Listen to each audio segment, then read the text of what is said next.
Breaking news చూస్తున్నాం. అహ్మదాబాద్ లో జరిగిన విమాన ప్రమాదం నేపథ్యంలో director general of civil aviation కీలక నిర్ణయం తీసుకుంది.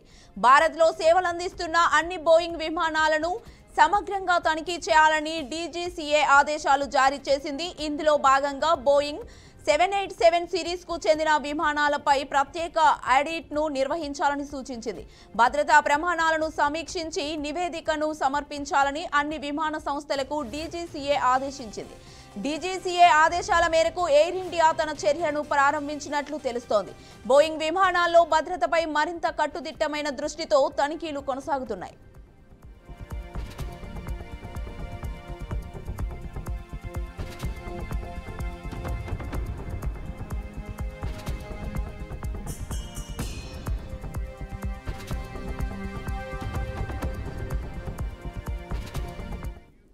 ఇక ఇదే అంశంపై మరింత సమాచారాన్ని మా అవుట్పుట్ ఎడిటర్ వెంకట్ అందిస్తారు. వెంకట్, అహ్మదాబాద్ విమాన ప్రమాద ఘటన తర్వాత DGCA directorate general of civil aviation అంటూ ఉంటారు. అంటే మన భారత విమానయాన సంస్థ చెందినటువంటి ఒక సంస్థ, గవర్నమెంట్ ప్రభుత్వ అధికారిక సంస్థ కాబట్టి ఆబ్వియస్ గా ఒక కీలక నిర్ణయం తీసుకోవడం జరిగింది. ఆ నిర్ణయ సారాంశం ఏంటంటే ఎయిర్ ఇండియా కండక్ట్ చేస్తున్నటువంటి అదే విమాన సర్వీస్ నడిపిస్తున్నటువంటి విమానాలు ఏవైతే ఉన్నాయో అవన్నీ కూడా వాటిలో బోయింగ్ సంస్థ తయారు చేసిన విమానాలు ఉన్నాయి. సో అవి మొత్తం కూడా ఎయిర్ ఇండియా కొనుగోలు చేసినటువంటి బోయింగ్ సంస్థ విమానాలు మొత్తం అన్నింటినీ కూడా తనిఖీ చేసిన తర్వాత మాత్రమే పూర్తి స్థాయిలో వాటిని వినియోగించాల్సిన అవసరం ఉందని ఒక నిర్ణయం తీసుకుంది. సో ఎయిర్ ఇండియా నడిపిస్తున్నటువంటి బోయింగ్ విమానాలు అన్నింటినీ కూడా ఇప్పుడు తనిఖీ చేసిన అనంతరం మాత్రం దానికి పర్మిషన్ ఉంటుంది. డీజీసీ చెప్పిన ఆదేశాల ప్రకారం అయితే స్పష్టంగా తనిఖీలు నిర్వహించిన తర్వాత అంటే దాని స్టాండర్డ్ బోయింగ్ విమానం యొక్క స్టాండర్డ్నెస్ ఏంది, ఎంత దాని పరిమితి కాలం ఎంత ఉంది, ఎప్పుడు ఆర్డర్ ఇచ్చారు, దాన్ని ఎప్పుడు తయారు చేశారు, ఎప్పుడు విధుల్లోకి పెట్టారు, ఎన్ని సంవత్సరాల పాటు అది గగనతలంలో ప్రయాణించింది, దాని యొక్క ట్రావెలింగ్ ఎక్స్పీరియన్స్ ఎంత, ఈ అంశాలు మొత్తం కూడా కంప్లీట్ గా తనిఖీ చేసిన తర్వాత మాత్రమే వాటిని వినియోగించాల్సిన అవసరం ఉందని చెప్పేసి డీజీసీఏ నిర్ణయం తీసుకుంది. ఈ మేరకు ఎయిర్ ఇండియా సంస్థకి ఇప్పటికే ఆదేశాలు జారీ చేసినది. అంటే ఎయిర్ ఇండియా సంస్థకి జారీ చేయడం అంటే టాటా గ్రూప్స్ ఏదైతే గతంలో మొదటి వరకు కేంద్ర ప్రభుత్వ ఆధీనంలో ఉన్నటువంటి ఎయిర్ ఇండియా మొత్తాన్ని కూడా ఈ టాటా గ్రూప్ కొనుగోలు చేసింది కాబట్టి ఇప్పుడు ఆబ్వియస్ గా ఎయిర్ ఇండియా సంస్థని నడుపుతున్నది మెజారిటీ పోర్ట్ ఖచ్చితంగా ఒక టాటా గ్రూప్ చెందుతుంది. సో టాటా గ్రూప్ ఈ ఏదైతే ఆదేశాలు పంపించిందో, డీజీసీ ఆదేశాలు పంపించిందో తమ ఎయిర్ ఇండియా సంబంధించి టాటా గ్రూప్ నడుపుతున్నటువంటి ఎయిర్ ఇండియాకి సంబంధించి ఖచ్చితంగా ఈ ఆదేశాలు డీజీసీ పంపించినటువంటి ఆదేశాలు పాటించాల్సిన అవసరం ఉంటుంది. అన్ని ఎయిర్ ఇండియా నడిపిస్తున్నటువంటి బోయింగ్ విమానాలు అన్నింటిని కూడా వాటి స్టాండర్డ్నెస్ ని టెస్ట్ చేసిన తర్వాత మాత్రమే క్లియర్ కట్ గా నివేదిక కూడా ఇవ్వాల్సిన అవసరం ఉంటుంది. నివేదిక ఇచ్చేంత వరకు కూడా వాటిని రన్ చేయొద్దు అనే ఒక సెన్స్ ని కూడా, ఒక సంకేతాన్ని కూడా, బలమైన సంకేతాన్ని డీజీసీ పంపించింది కాబట్టి ఖచ్చితంగా దీన్ని మనం వాటిని అంటే ఆ సదరు ఎయిర్ ఇండియా సంస్థ వీటిని పాటించాల్సిన అవసరం ఉంటుంది. దీంతో అంటే ఆదేశాలు అందుకు వెంటనే చర్యలు మొదలుపెట్టింది ఎయిర్ ఇండియా కూడా వెంటనే. ఎందుకంటే ఇప్పటికే వాళ్ళు చేసినటువంటి ఎర్రల వల్ల కొంత 265 మంది ప్రాణాలు పోయినాయి కాబట్టి అందరి కళ్ళు కూడా ఎయిర్ ఇండియా మీద ఉంటాయి. ఇప్పుడు ఎయిర్ ఇండియా తీసుకుపోయే ప్రతి నిర్ణయం కూడా చాలా కీలకంగా మారుతుంది. ఎందుకంటే భద్రత, ప్రయాణికుల భద్రత అనేది చాలా కాన్షియస్ గా, చాలా అలర్ట్నెస్ గా ఉంటది. ఏ విమానయాన సంస్థ అయినా సరే ప్రయాణికుల భద్రత చాలా ముఖ్యమైనది కాబట్టి దాన్ని దృష్టిలో పెట్టుకొని ఇంత పెద్ద యాక్సిడెంట్ జరిగింది కాబట్టి, ఇంతమంది ప్రాణాలు పోయినాయి కాబట్టి ఆ ఎయిర్ ఇండియా అనే సంస్థ ఈ అంశాలు మొత్తం కూడా ఒక పరిగణలో తీసుకొని నిర్ణయాలు తీసుకోవాల్సిన అవసరం ఉంటుంది. కాబట్టి వాళ్ళు తీసుకోబోయే ప్రతి డెసిషన్ కూడా ఇప్పుడు కీలకంగా పోతుంది. ఎందుకంటే ప్రయాణికుల భద్రతకు సంబంధించి ఆబ్వియస్ గా ఎయిర్ ఇండియా సంబంధించిన ఫ్లైట్ కూలిందంటే ఒక ముద్ర పడిపోతూ ఉంటుంది. ఎయిర్ ఇండియా ఫ్లైట్ మొన్న మధ్యన ఇలా ప్రమాదం జరిగింది, ఇంతమంది చనిపోయారని ఒక భయాందోళన ప్రయాణికులు ఉంటుంది కాబట్టి దాన్ని బేస్ చేసుకొని వీళ్ళు ఒక నిర్ణయం వెంటనే చర్యలు చేపట్టాల్సిన అవసరం ఉంటుంది. అట్ ది సేమ్ టైం ఏదైతే DGC directorate general of civil aviation ఇచ్చినటువంటి ఆదేశాలు మొత్తం కూడా తప్పనిసరిగా పాటించాల్సిన అవసరం ఉంటుంది. లేదంటే కొంత ఇంపాక్ట్ఫుల్ సదరు సంస్థ పైన చర్యలు తీసుకునే అవకాశం ఉంటుంది, దాన్ని బ్యాన్ చేసే అవకాశం కూడా ఉంటుంది. సో ఖచ్చితంగా దీన్ని పాటించాల్సిన అవసరం ఉంటుంది. సో ఆదేశాలు తీసుకున్నటువంటి ఎయిర్ ఇండియా వెంటనే చర్యలు కూడా మొదలు పెట్టినట్టుగా మనకు తెలుస్తుంది. తమ వద్ద ఉన్నటువంటి అన్ని బోయింగ్ విమానాలను ఆడిట్ చేయడం ప్రారంభించింది. ఆడిట్ లో భాగంగా దాన్ని ఎప్పుడు కొనుగోలు చేశారు, దాని కెపాసిటీ ఎంత, దాని వెయిటేజ్ ఎంత, ఎన్ని సంవత్సరాలు తిరిగింది, ఎన్ని సంవత్సరాలకు విధుల్లో ఉంది, ఇవన్నీ కూడా ఆడిట్ లో వస్తాయి కాబట్టి ఖచ్చితంగా ఆడిట్ చేయడం మొదలు పెట్టారు. 787 మోడల్తో విమాన భద్రతా ప్రమాణాలను ప్రత్యేకంగా తనిఖీ చేయడమే కాకుండా దానిపైన సమగ్రమైన నివేదిక కూడా ఇవ్వాలని స్పష్టం చేసిన ఆదేశాల్లో ప్రస్తుతం ఎయిర్ ఇండియా బోయింగ్ చెందినటువంటి 787 సిరీస్ లో 26, 787-9 సిరీస్ లో 7 విమానాలను నడుపుతుంది. సో ఈ 787-9 లో 9 సిరీస్ లో 7 విమానాలు ఉన్నాయి. అదేవిధంగా 787 సిరీస్ లో 26 విమానాలు ఉన్నాయి. మొత్తం 26 మీద ఆల్మోస్ట్ 35 విమానాలను బోయింగ్ తయారు చేసినట్టు విమానాన్ని ఎయిర్ ఇండియా నడుపుతుంది. కాబట్టి వీటన్నిటిని కూడా ఎయిర్ ఇండియా ఇప్పుడు చెక్ చేసి వాటి నివేదికను డీజీసీఐకి ఇవ్వాల్సిన అవసరం ఉంటుంది. ఆ తర్వాత మాత్రమే వీటిని మళ్ళా విమానాలని వాటి యొక్క అంటే విధుల్లో పెట్టాల్సిన అవసరం ఉంటుంది. కాబట్టి ఇది ఒక డీజీసీఐ తీసుకున్నటువంటి కీలక నిర్ణయంగా భావించాల్సిన అవసరం ఉంటుంది. Keerthi. Right, thank you Venkat.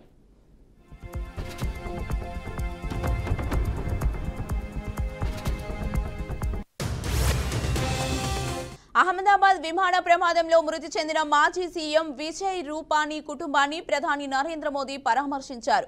Vijay bye మన మధ్య లేరనే నిజాన్ని నమ్మలేకపోతున్నానని అన్నారు. చాలా ఏళ్లుగా ఆయన తనకు తెలుసునని చెప్పారు. అత్యంత క్లిష్ట పరిస్థితుల్లో సవాళ్లతో కూడిన సమయాల్లో విజయ్ కష్టపడి పనిచేశారని తెలిపారు. పార్టీ సిద్ధాంతానికి కట్టుబడి ఉండేవారని అన్నారు. వివిధ బాధ్యతలు నిర్వర్తిస్తూ ఉన్నత స్థాయికి ఎదిగి సీఎంగా సేవలు అందించారు అంటూ మోడీ ట్వీట్ చేశారు.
సంగారెడ్డి జిల్లాలో శ్రీ చైతన్య జూనియర్ కళాశాలలోని స్కూల్ ని ఎంఈఓ నాగేశ్వర నాయక్ సీజ్ చేశారు. పటాన్చెరువు మండలం రుద్రారం గ్రామంలో ఉన్న శ్రీ చైతన్య జూనియర్ కళాశాల క్యాంపస్ లో అనుమతి లేకుండా పాఠశాల నిర్వహిస్తున్నట్లు ముందస్తు సమాచారంతో ఎంఈఓ నాగేశ్వర నాయక్ క్యాంపస్ ని సందర్శించారు. ఈ నేపథ్యంలో అనుమతి లేకుండానే 245 మంది విద్యార్థులకు అడ్మిషన్లు తీసుకున్న విషయం వెలుగులోకి వచ్చింది. దీంతో స్కూల్ ని సీజ్ చేయాల్సిందిగా ఎంఈఓ ఆదేశాలు జారీ చేశారు.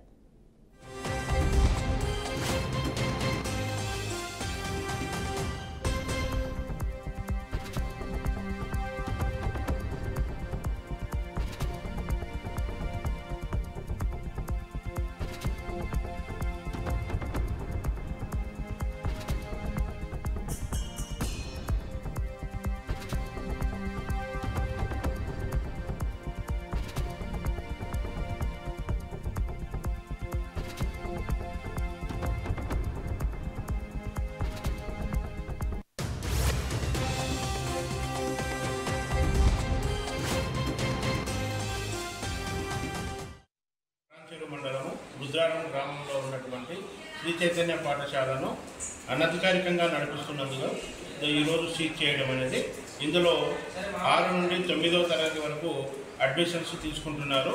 ఇది 17వ తేదీ నుంచి రీఓపెన్ చేస్తామని చెప్పేసి అంటున్నారు. దీనికి సంబంధించినటువంటి ఫీజ్ స్ట్రక్చర్స్ను కూడా మనం అడిగి తెలుసుకున్న వివరాల ప్రకారము 6వ తరగతికి 1,90,000, ఆ పై తరగతులకు వెళ్ళే కొద్దీ అమౌంట్ పెరుగుతూ పోతుందని తెలియజేశారు. రెసిడెన్షియల్ అయితే 1,90,000, సెమీ రెసిడెన్షియల్ అయితే 1,80,000, తర్వాత మామూలుగా రెసిడెన్షియల్ కాకుండా డే స్కాలర్ అయినట్లయితే 1,60,000 అని చెప్పేసి తెలియజేయడం జరిగింది. కాబట్టి దీనికి ఎలాంటి షిఫ్టింగ్ పర్మిషన్ కానీ లేకపోతే మా నుండి ఓపెనింగ్ పర్మిషన్ కానీ లేకపోవడం వల్ల ఈ పాఠశాలను మేము సీజ్ చేయడం జరుగుతుంది. ఇప్పటి వరకు దాదాపు 245 మందికి అడ్మిషన్స్ ఇచ్చామని చెప్పేసి వారి యొక్క మౌఖిక ఆదేశానుసారం మేము తెలుసుకోవడం జరిగింది. అలాంటి రికార్డ్స్ అన్నీ కూడా మనం అడిగిన వెంటనే వాళ్ళందరూ కూడా తీసుకొని వెళ్ళిపోవడం జరిగింది. ఇప్పుడు ఉన్నటువంటి పాంప్లెట్స్ ఈ రూమ్లో ఉన్నటువంటివి అన్నీ కూడా వాళ్ళు లాక్ చేసుకొని పోయారు. అందుకని మనము దీనికి సంబంధించినటువంటి దీన్ని తాళం వేసి సీజ్ చేస్తూ ఎలాంటి అనుమతులు లేవు కాబట్టి దీన్ని సీజ్ చేస్తున్నామని చెప్పేసి మీకు తెలియజేస్తున్నాం. పటాన్చెరువు మండలము రుద్రారం గ్రామంలో ఉన్నటువంటి శ్రీ చైతన్య పాఠశాలను అనధికారికంగా నడిపిస్తున్నందుకు ఈరోజు సీజ్ చేయడం అనేది, ఇందులో 6 నుండి 9వ తరగతి వరకు అడ్మిషన్స్ తీసుకుంటున్నారు. ఇది 17వ తేదీ నుంచి రీఓపెన్ చేస్తామని చెప్పేసి అంటున్నారు. దీనికి సంబంధించినటువంటి ఫీజు స్ట్రక్చర్స్ని కూడా మనం అడిగి తెలుసుకున్న వివరాల ప్రకారము 6వ తరగతికి 1,90,000, ఆ పై తరగతులకు వెళ్ళే కొద్దీ అమౌంట్ పెరుగుతూ పోతుందని తెలియజేశారు. రెసిడెన్షియల్ అయితే 1,90,000, సెమీ రెసిడెన్షియల్ అయితే 1,80,000, తర్వాత మామూలుగా రెసిడెన్షియల్ కాకుండా డే స్కాలర్ అయినట్లయితే 1,60,000 అని చెప్పేసి తెలియజేయడం జరిగింది. కాబట్టి దీనికి ఎలాంటి షిఫ్టింగ్ పర్మిషన్ కానీ లేకపోతే మా నుండి ఓపెనింగ్ పర్మిషన్ కానీ లేకపోవడం వల్ల ఈ పాఠశాలను మేము సీజ్ చేయడం జరుగుతుంది. ఇప్పటి వరకు దాదాపు 245 మందికి అడ్మిషన్స్ ఇచ్చామని చెప్పేసి వారి యొక్క మౌఖిక ఆదేశానుసారం మేము తెలుసుకోవడం జరిగింది. అలాంటి రికార్డ్స్ అన్నీ కూడా మనం అడిగిన వెంటనే వాళ్ళందరూ కూడా తీసుకొని వెళ్ళిపోవడం జరిగింది. ఇప్పుడు ఉన్నటువంటి పాంప్లెట్స్ ఈ రూమ్లో ఉన్నటువంటివి అన్నీ కూడా వాళ్ళ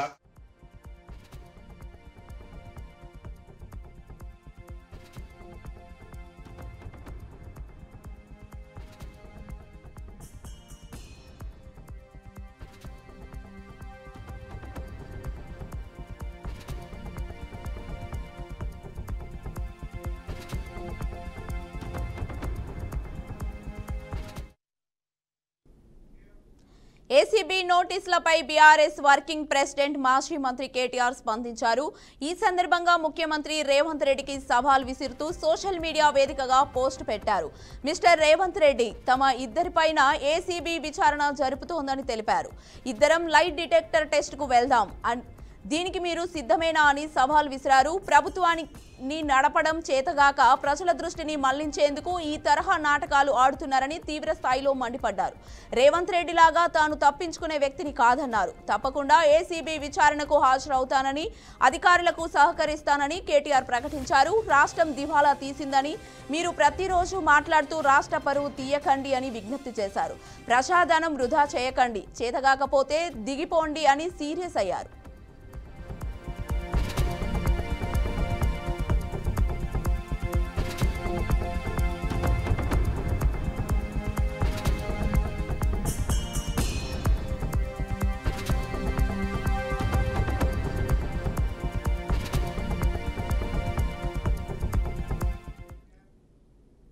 తల్లికి వందనం పథకంపై జరిగిన సమీక్షా సమావేశంలో మంత్రి నారా లోకేష్ కీలక వ్యాఖ్యలు చేశారు. తనపై వైసీపీ తీవ్ర ఆరోపణలు చేసిందని, అధికారికంగా ట్వీట్ చేసిన విషయాన్ని ఆయన ప్రస్తావించారు. ప్రతిపక్షం ఆయన పైన తీవ్రమైన ఆరోపణలు చేసిందని, ఆయన ఖాతాలో 2,000 రూపాయలు వచ్చాయని చెబుతున్నారని, వారికి 24 గంటల సమయం ఇస్తున్నారని తెలిపారు. ఆ డబ్బులు ఆయన బ్యాంకు ఖాతాలోకి వచ్చాయని నిరూపించాలని, లేదంటే తక్షణమే ఆ స్టేట్మెంట్ను వెనక్కి తీసుకోవాలని, లేకపోతే లీగల్ పరిణామాలు తప్పవని లోకేష్ హెచ్చరించారు. ప్రతిపక్షంలో ఉన్న పార్టీ నాపైన తీవ్రమైన ఆరోపణ చేసింది. వాళ్ళు అధికారికంగా ట్వీట్ పెట్టారు. వాళ్ళకి నేను 24 గంటలు సమయం ఇస్తున్నా. 2,000 రూపాయలు నా బ్యాంక్ అకౌంట్కి వచ్చింది, నా జోబులోకి వచ్చిందని వాళ్ళు అంటున్నారు కనుక నిరూపించండి, లేదంటే ఆ స్టేట్మెంట్ విత్డ్రా చేయండి. ఈ రెండు చేయకపోతే చాలా తీవ్రమైన పరిణామాలు ఉంటాయి. లీగల్గా నేను దీనిపైన ముందరికి వెళ్ళాలని నిర్ణయించుకుంటాం జరిగింది. ఎందుకంటే ప్రజలు కూడా ఒకటి గుర్తుపెట్టుకోవాలి, వైకాపా పార్టీ అనేది ఒక అబద్ధాన్ని 100 సార్లు చెప్పి నిజం చేసేదానికి ప్రయత్నించే పార్టీ. 2019 ఎన్నికల్లో కరెక్ట్గా వాళ్ళ సొంత బాబాయిని వాళ్ళే చంపేసి ఏకంగా నింద మా నాయకుడు చంద్రబాబు నాయుడు గారి పైన ఆనాడు వేశారు. మేము ఆనాడు సమర్థవంతంగా తిప్పికొట్టలేకపోయాం కనుకనే ప్రజలు నమ్మారు. కానీ ఇప్పుడు చూడండి, చెల్లెలు చెప్తున్నారు ఏం జరిగిందో. సో అలా అబద్ధాలు చెప్పి ప్రజలు నమ్మించడానికి ప్రయత్నిస్తున్నారు. ఈ 2,000 రూపాయలు నేను ఆ ట్వీట్ని నేను చదివాను, ఆ 2,000 రూపాయలు నా జోబుకి వచ్చిందన్నారు. వాళ్ళు నిరూపించాలి, లేదంటే ఆ స్టేట్మెంట్ వెనక్కి తీసుకోవాలి, లేదంటే to the fullest extent of the law I will take action against them.